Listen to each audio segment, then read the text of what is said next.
Good morning. I'm Kiran Raj. Welcome to the online classes on Linux environment.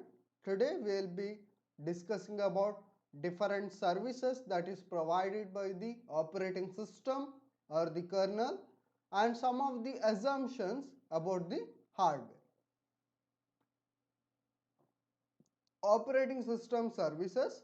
The kernel or the operating system performs various primitive operations on behalf of the user process to support the user interface.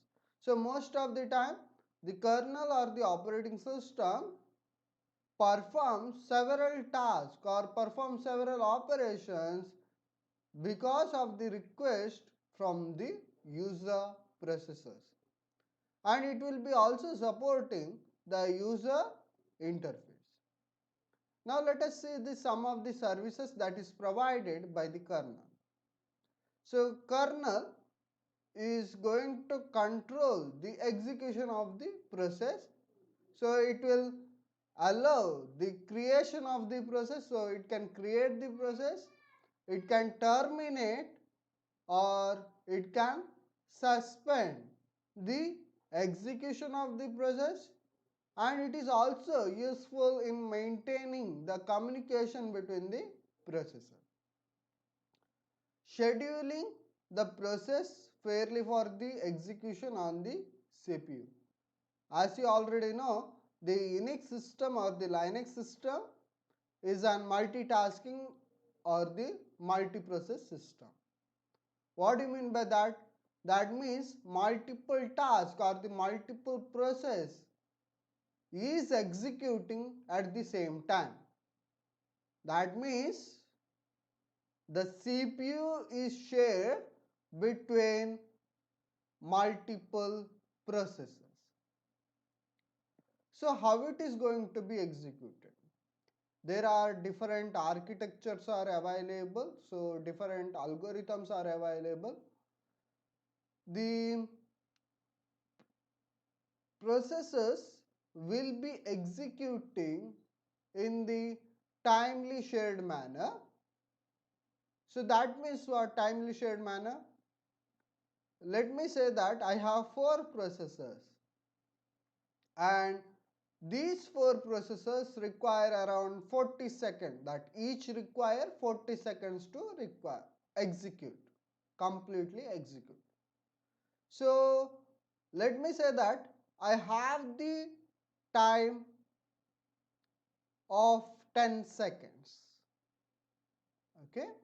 So at that time the process 1 is going to execute, or it is going to use the CPU for 10 seconds.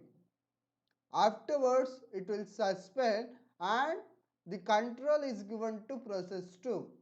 So again it is going to execute for the 10 seconds. Okay. Then to the process 3, then to the process 4.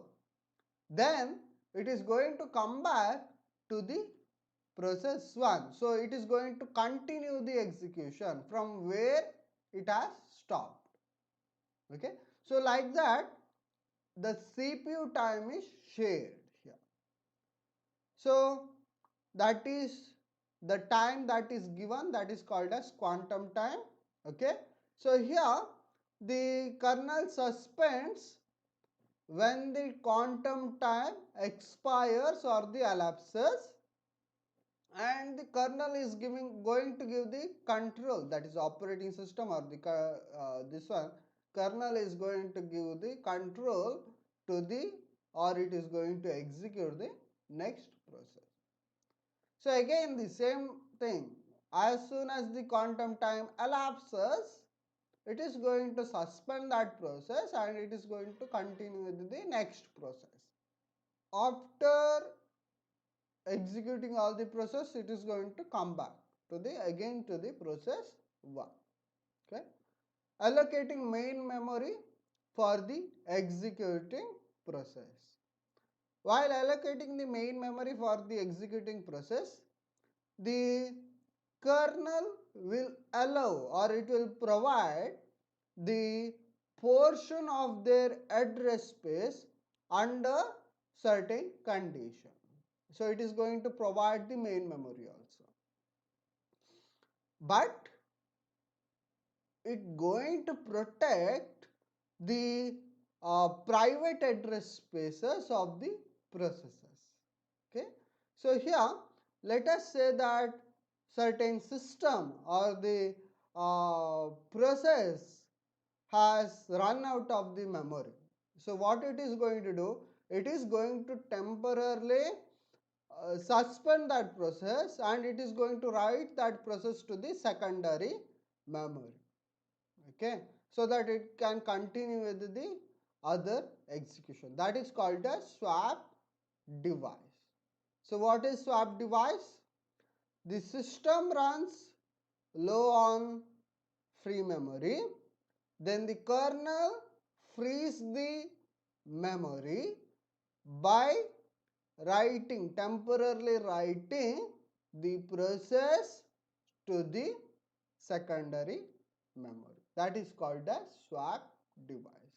In certain cases, it is not going to write the complete process to the secondary memory, but it is going to write the only the pages to the secondary memory. Then that is called as paging system. But if it is going to write the complete process to the secondary memory, then it is called as swapping system. So in the swapping device, we have two types. One is swapping system and another one is paging system. What is swapping system? You are writing entire process to the secondary memory, that is called as swapping system. And what about paging system? You are writing only certain pages to the secondary memory, that is called as paging system. Next service is allocating secondary memory for efficient storage and retrieval of the user data. The services will be consisting of the file system. The kernel will allocate the secondary storage for the user files, and it is going to reclaim the unused storage. So it is going to give the spaces, but if there are any unused spaces are available, then it is going to take back those spaces, or it is going to take back those memory. So here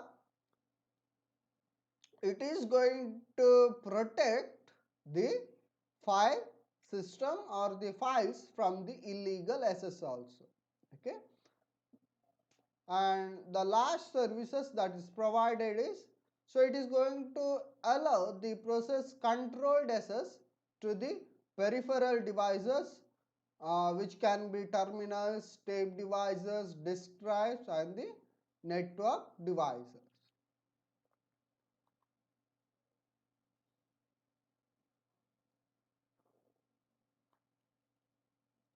Assumption about the hardware.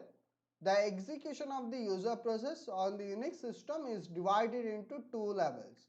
The first is user level and the second one is kernel level, or you can also call it as user mode and the kernel mode. When a process executes a system call, the execution mode of the process changes from the user mode to the kernel mode. That is when it is going to execute the system call. Because the system call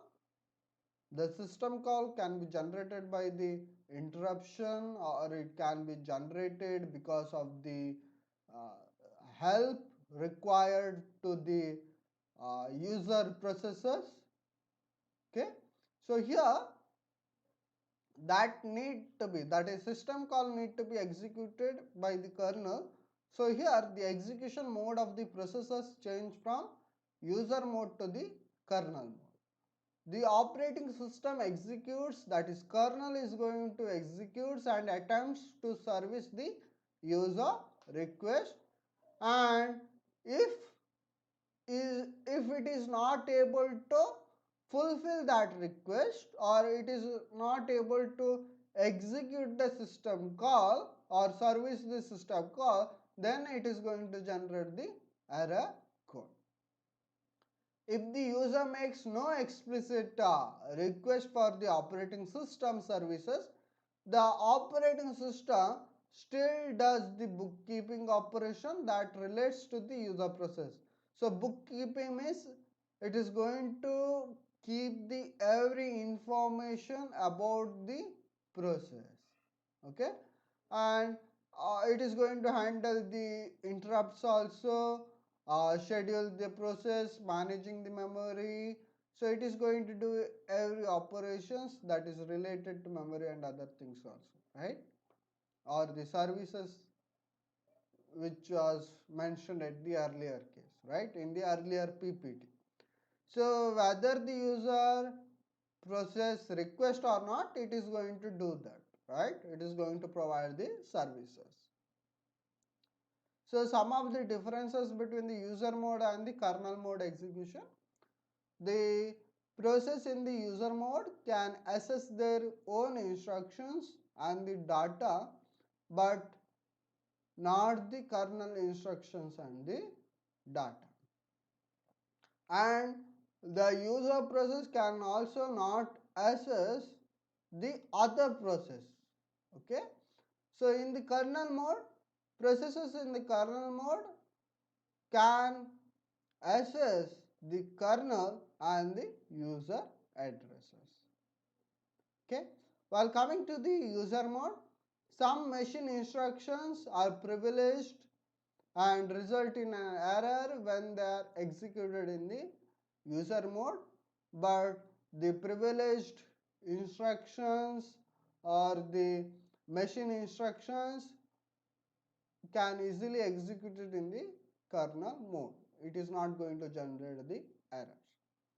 Next, while coming to the kernel mode, the operating system keeps the internal records to distinguish the memory process executing on the system, but user mode it will not do that. Okay, and while coming to the again to the kernel mode, although the system executes in one of the two modes, the kernel runs on behalf of the user process, and the kernel is not separate set of process that is going to run in the parallel to the user process, but it is a part of the user process. Okay, so that is the differences. And while coming to the hardware part, hardware is going to view the processes either in kernel mode or in the user mode. It does not distinguish mainly on whether the process is going to run on the kernel mode or the user mode. But kernel uh, distinguishes the processes whether it is going to run on the kernel mode on the or the user mode, that is operating system or the kernel is going to distinguish between the processors. Okay, so they will be very strict with whether they are going to run on the kernel mode or the user mode. So here the if you see this diagram, the operating system views the processes in the horizontal direction. Okay, so kernel mode, that means to only A and D processor are going to run in the kernel mode, while coming to the user mode only B and C are going to run in the user mode. So it is going to consider the operating system, it is going to make the horizontal partition, and kernel mode are executed at the top or the preferences will be given there, then the user mode processors. While coming to the hardware, it is like vertical partitions, so it doesn't bother whether it is going to run A, B, C, D is going to run in the kernel mode or the user mode. Thank you.